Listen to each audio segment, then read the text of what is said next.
Bem, eu gostaria de fazer esse vídeo aqui e compartilhar um pensamento que eu tive vendo uns vídeos na internet sobre artistas do passado que já morreram, né? E eu acho que, assim como a Amy Winehouse, que foi uma música que foi uma,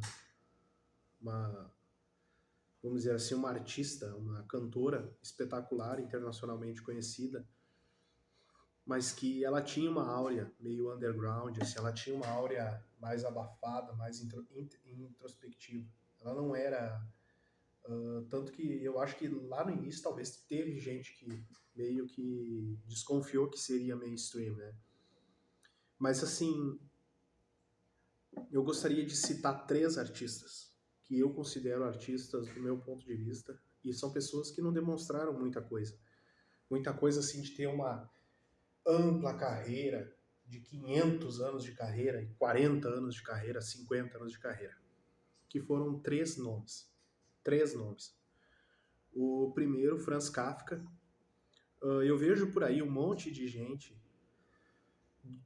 falando de vários livros do Franz Kafka, não sei o que, blá blá blá. Cara, o Franz Kafka teve uma obra muito bonita, tal, mas o Franz Kafka é a metamorfose. Sabe assim, daí tem um monte de... Outro dia eu tava vendo qual é teu livro preferido de Franz Kafka? O cara falou lá um livro lá, acho que é O Processo, uma coisa assim. Cara, sabe aquela pessoa que quer ser diferentona? Tipo, a pessoa pergunta assim: quem você acha que foi o melhor jogador da Copa de 1994 pra ti, que o Brasil ganhou? Ah, foi o Dunga, foi o Mauro Silva. Obviamente foi Romário, Bebeto, Tafarel. Daí tem aquele quarto jogador melhor, terceiro melhor jogador, daí a pessoa sabe que é criar uma... Sabe aquela pessoa que, tipo, quer criar uma... Olha, eu vejo uma coisa de um ângulo que ninguém vê. Cara, Franz Kafka é a metamorfose. Ah, não. Franz Kafka é a metamorfose. Que é um livro pequeno, fininho, que, cara, não fica devendo nada pra Drácula ou pra Frankenstein. E realmente, cara, como que um cara teve uma ideia tão bonita, escreveu um negócio tão extraordinário, que é uma, vamos dizer assim, é surreal aquilo ali, né? É surreal.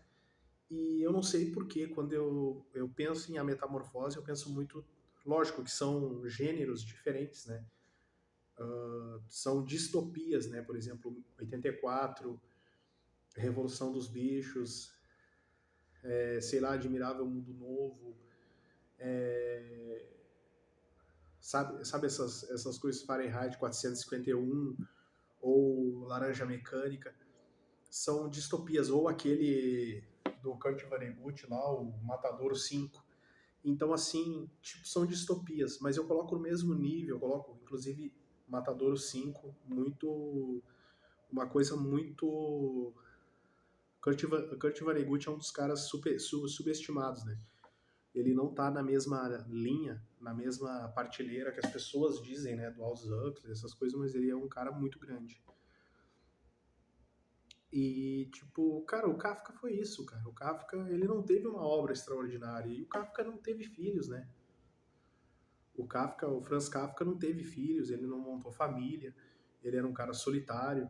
Ele teve relacionamentos, ele não era um incel, mas o Franz Kafka, ele era um cara solitário, ele era um cara com dificuldade social, ele era um cara que ele declarou várias vezes que vamos dizer assim, só a literatura trazia conforto na alma dele, todo o resto, naquela época não tinha cinema como é consumida hoje, né, na época do Franz Kafka, é outra época.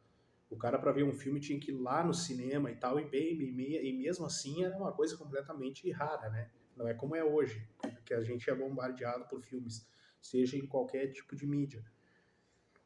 Mas o Franz Kafka, ele dizia que as artes, os esportes, traziam para ele tédio, trazia tédio para ele. E no tédio ele não tinha essa conexão. E quando você não tem conexão, você não tem vontade de aprender algo novo.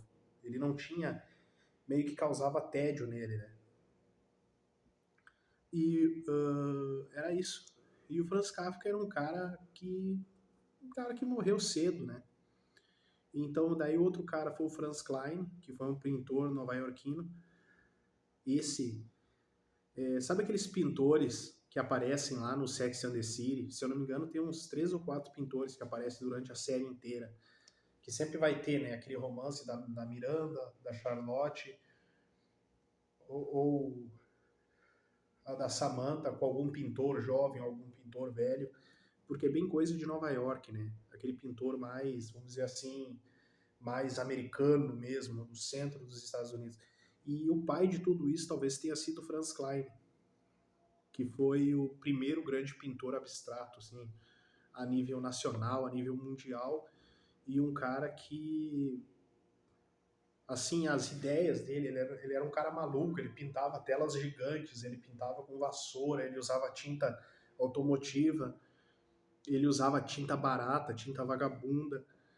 Ele era um artista dentro ali daquelas questões dele, e ele era um cara também que não tinha muita. Ele, tanto que ele, se você lê alguma coisa sobre ele, em pesquisas rápidas e rasas, ele era um cara que também gostava, né? Assim como o Mel Gibson, ele gostava de beber. E foi um cara que morreu com 50 anos de idade, 50 ou 51 anos de idade, morreu jovem, né? Jovem não. Jovem ele teria sido se ele morresse com 27 anos. Mas ele morreu com 51 anos, cara. 51 anos é a idade, sei lá, do Wagner Moura hoje. Daí você pega, por exemplo, outro cara que eu gostaria de falar, né, desses 3 artistas, o Fabian Bilinski, que foi o diretor do Nove Rainhas, que é aquele filme argentino espetacular, que é para mim um dos maiores filmes latino-americanos de todos os tempos, né? Um filme que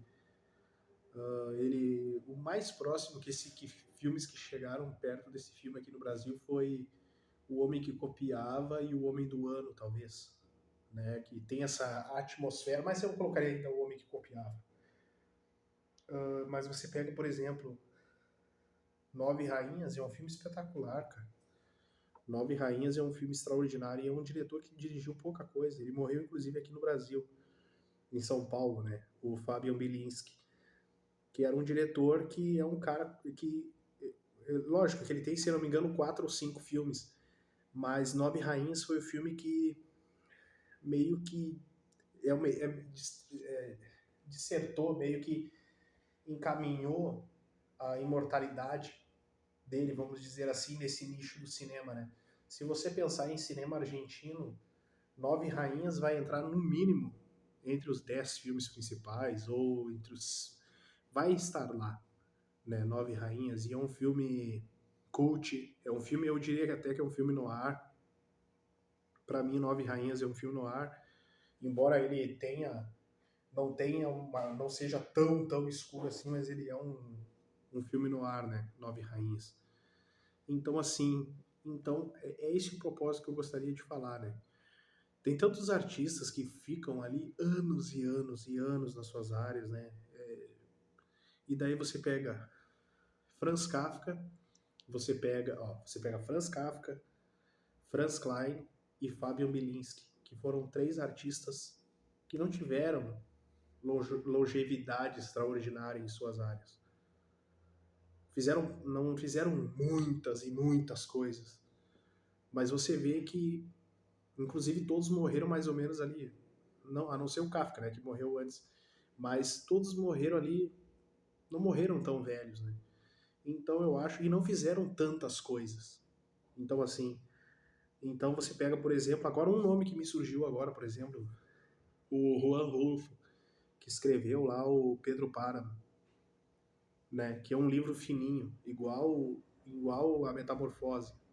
Então, assim, que chega a ser um conto ou uma novela, alguma coisa assim. Então, tu vê que não se tem grandes coisas gigantes e livros de 500 páginas, ou o cara que fica pintando todos os dias, ou aquele diretor que fica lançando filme todo ano. Mas esse cara, ele tinha uma assinatura, né? Então eu acho que eu meio que consegui passar o que eu penso, assim. Eu acho que cada tempo tem o seu tempo, cada ritmo tem o seu ritmo, cada momento tem as suas circunstâncias e ritmo, e daí vai as críticas, né? Tem pessoas que acham que Franz Kafka é um cara exagerado, tem gente, assim que eu digo assim, a aclamação dele, tem gente que diz que ele não é tão relevante assim, como, por exemplo, Fabian Bilinski, ou, por exemplo, Franz Klein, que tem gente que, ele é abstrato, Jackson Pollock, que já é uma forçação de barra, ou Van Gogh, não sei o que nem é do movimento abstrato. Mas, tipo, não é isso, cara. Eu acho que é até uma questão de... E também uma arte moderna, também, né? Você pega, por exemplo, Franz Kafka, um cara que foi uma bomba na literatura, estremeceu a literatura, mas não tem como comparar Franz Kafka com Shakespeare. Você pega, por exemplo, Franz Klein, que é um cara extraordinário na pintura, mas não dá para comparar ele com Michelangelo, ou com Tintoretto, ou com Massácio. Você pega, por exemplo, Fabian Bilinski, que é um diretor que, para mim, foi um dos melhores diretores sul-americanos de todos os tempos, um grande diretor, um grande pensador. O Fabian Bilinski não dá para você comparar com Tom Ford, com, com John Ford, com, sei lá, cara, com Sam Peckinpah, com John Burman, com William Friedkin, ou com, sei lá, cara, sei lá, você querer comparar ele com Federico Fellini. Então não tem como isso, mas ele deixou a assinatura dele. Ele deixou, tu vê que ele tem a relevância dele. Então, assim, e até na música, se você pegar, tem grandes músicos que são lembrados e têm ali a sua relevância, e eles não lançaram muitas coisas. Morreram cedo, não lançaram muitas coisas, mas que foi o suficiente para as pessoas se agradarem deles. É como uma banda foda que lançou, sei lá, 2 álbuns, 3 álbuns no máximo, e a banda ficou ali 7 anos, 10 anos no máximo, se separou e não teve nem reunião, né? Mas daí você vai comparar essas bandas com Beethoven, com Salieri, com Mozart, ou com Chopin, não tem como, cara. Não tem como. Então a arte ela é muito mutante. A arte não tem como você comparar uma arte com a outra também, de certa forma, sabe? Então, assim, eu penso dessa forma, de uma maneira simples, minimalista, porque há espaço para tudo no mundo, né? O mundo é grande, tem espaço para aquelas pessoas que gostam daquele rock and roll mais refinado, aquele rock and roll que tu chega a ficar assim, meu Deus do céu, não tô entendendo nada disso aqui. São 500 milhões de não sei o que, um monte de coisa acontecendo e o teu ouvido não é um ouvido técnico de música. E há espaço também para aquelas bandas podres, cara. Aquela banda que tem 3 componentes na banda. Tem um baterista lá que fica batendo, lá, ele tem testosterona, fica batendo, batendo, batendo. Um guitarrista lá que, se você tirasse, sei lá, as duas primeiras cordas de baixo, talvez não faria nem falta. E, às vezes, um baixista que toca só as 3 últimas cordas de cima das 4. E um vocalista que a voz talvez nem esteja tão afinada assim, né? Um grupo de 3 ali, o cara tocando baixo e fazendo isso, e um cara na guitarra, um cara na bateria, tocando, sei lá, um thrash metal.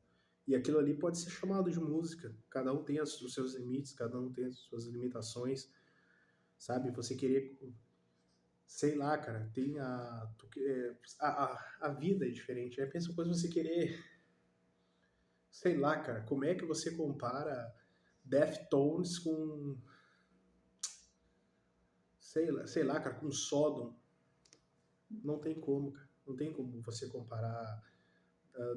Você não tem como você comparar Dream Theater. Deftones é bem groove, né? Bem groove, groove, groove. Mas assim, você pegar uma banda mais refinada, sabe? Tipo, sei lá, como é que você compara Dream Theater com Sodom? Não tem como você comparar outra banda, Blind Guardian, com Sepultura antes do Arise ali. Então não tem como, cara. E essa é a vida. Pouco tempo e as pessoas colocando mais o espírito do que necessariamente a técnica. Tem espaço para todo mundo.